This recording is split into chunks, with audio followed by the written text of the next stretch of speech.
since we have two different size gowns in the school, you're going to need to know how to wrap both of them. The smaller gowns follow the nice, easy step-by-step.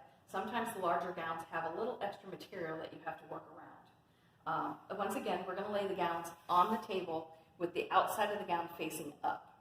You're going to look for the seams to make sure that you have it correct. Some gowns will have visible seams that you can actually identify on the inside of the gown also, but not all.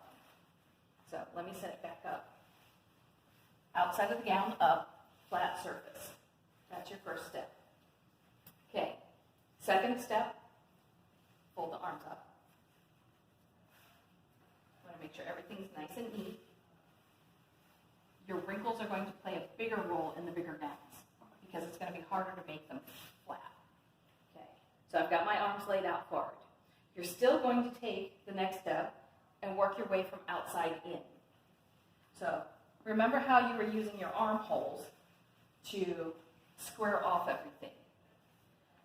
If you remember what the other gown looked like, it only came to the center line. This one's got extra material. I'm going to move over to the other side so I'm not reaching over the gown. So fold it up and over. Start to straighten up your edges. Okay. As you can see, this one overlaps.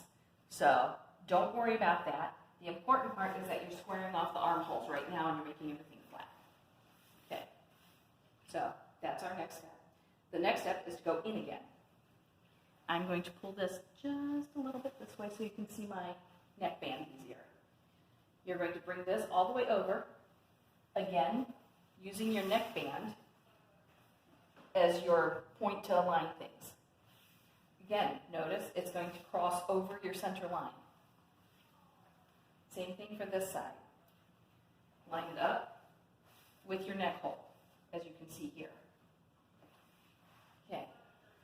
You're going to take your gown and start with the top part.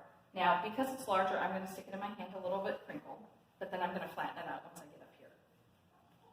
Your flat side's up. Your ties can come out on top this way. That's your first accordion fold. That's your first key that you're folding it the correct way. If you see this part, it's going to be wrong. Then you're going to accordion fold. If you're talented enough, you can fold it all in one fell swoop like that. If you need to use your hand and do it separately, put one hand underneath and fold over that way. And then you slide your hand back underneath and use a flat edge of your palm and fold it that way. And there you have your gown.